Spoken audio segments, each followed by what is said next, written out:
The lost boy wails, tears down his face as he looks around, frantic. "I found him by the main road, so I brought to him here," says a middle-aged Rohingya woman who cradles the toddler in her arms and gestures towards a made from wood and corrugated iron. A Bengali sign translated in rough English reads, "If you lost your family's any members, then you can publicity here without any money." But the once a lost and found booth for separated families, is closed. The woman is told to try using the microphone at a makeshift mosque to make an announcement, but the boy is too young to know his name. They disappear into the crowd. Close to 1 million Rohingya are now living in mud huts, tents and under sheets of tarpaulin in the refugee camps outside the Bangladeshi port town of Cox's Bazar. The majority have arrived since August, when Myanmar security forces launched a crackdown in northern Rakhine state that the United Nations has said amounts to ethnic cleansing of the long-reviled Rohingya Muslim minority. SOLRs, sometimes together with police and local Buddhists, are accused of massacres, gang rape and arson under the guise of hunting militants. More than half of those who have fled are children, the United Nations Children's Fund says. They dominate the camps. The stronger ones lug bags of food and piles of wood on their shoulders, and splashing dirty others sweat out fevers in dusty huts and languish with bellies swollen by malnutrition. In an interview with The Guardian last week, El Hajasi, a top official with the Red Cross, called the situation a crisis of children. In an indication of both the chaotic nature of the exodus and the high death toll, 40,000 are believed to be without at least one parent according to the European Union.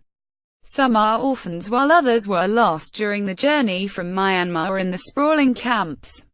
Fears of trafficking are high, and aid workers say several Rohingya have been approached by people offering to buy children.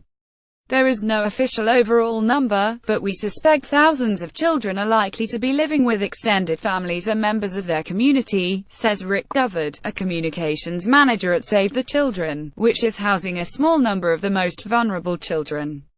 Before it closed in mid-October, the Lost and Found booth was bombarded with requests.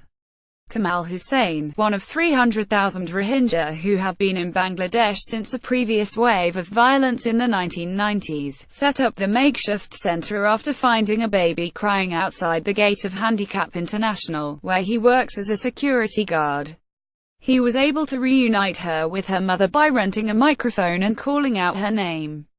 Kamal Hussain, who ran a Lost and Found booth for separated Rohingya families in Kutupalong Camp, Cox's Bazar, Bangladesh, photographed Poppy McPherson for The Guardian word spread and, in less than 2 months Hussain received about 1,500 reports of missing people, the majority children.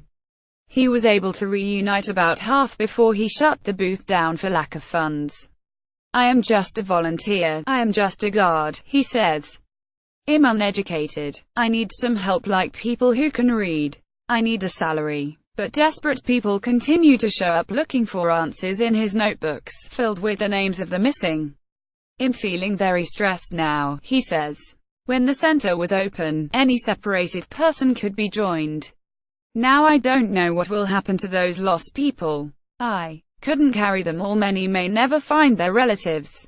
The dead in Myanmar remain uncounted, but Human Rights Watch estimates it to be in the thousands." United Nations investigators said last week the number killed could be extremely high. At the bleak edges of the biggest camp, Kutupalong, where the newer arrivals are camped, 4 siblings sit in silence, sorrow etched on their faces. "My parents died in Myanmar. Killed. We were at our home when the military came to attack," the eldest, Sofara, who is 8, says as she cradles 2-year-old Jakara in her lap. At this, the baby starts to wail. Sobs rack her tiny, naked body and she buries her nose deeper into her sister's arms. Their uncle, Kabir Ahmed, a quiet man dressed in a longi and a Myanmar football shirt, explains that his brother Jafar, their father, was shot dead when SOLRS blockaded their village, Bolifara in Mongdor Township, and stopped residents from leaving. Families were starving, he says. Jafar had tried to sneak out to go fishing but was caught. They buried his body. When SOLRS came and started burning houses in mid-September, his sister-in-law, the children's mother, had just given birth and was too weak to flee. In the chaos, his sister-in-law, who Ahmed describes as beautiful and loving, was left behind. Later, he heard the whole village had been razed. They raped women too, Ahmed says. Guilt haunts him. I couldn't carry them all, he says, pressing his fingers into his temples and choking back tears. She was lying there. Everybody was fleeing. We didn't have any relatives to ask to carry her. He begged her to get up and try to walk. I don't know if she heard, he says. I didn't look back. I had to move to save our lives. I miss my parents so much. While many of the orphaned and separated children have been taken in by neighbors or relatives, others arrived in Bangladesh alone. In a center run by Save the Children, 14-year-old Fatima, whose name has been changed to protect her identity, recounts how she was at home with her father, a village chairman in Mangdor Township, when SOLRS came for him. The military said, "Come with us. We have something to discuss with you," she says. She fled from the house and went to stay with her grandmother. Her story cannot be independently verified, but tallies with many Rohingya interviewed by The Guardian who say their relatives were taken away for meetings from which they never returned. The army strongly denies the accusations, framing the fighting in Rakhine as a legitimate struggle against a nascent Rohingya militancy. When Fatima returned home the following day, she says she found her mother's body lying outside. When a wave of Rohingya fleeing to Bangladesh came through the village, she was sitting by the side of the road crying. A family took her in, and she joined them on the days-long trek.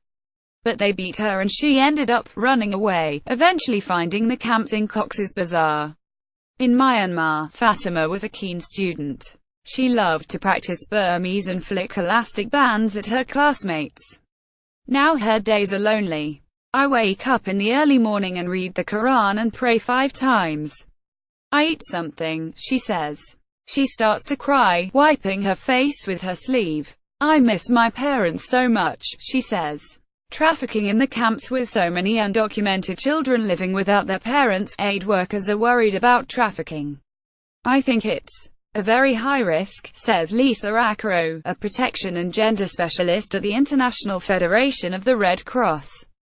In basing that risk assessment on the already known prevalence of trafficking in Bangladesh and also in Myanmar, and in this setting right now, as in any disaster, when the situation is so chaotic at the moment, with so many people who are not registered and have no identification, of course it's very high risk.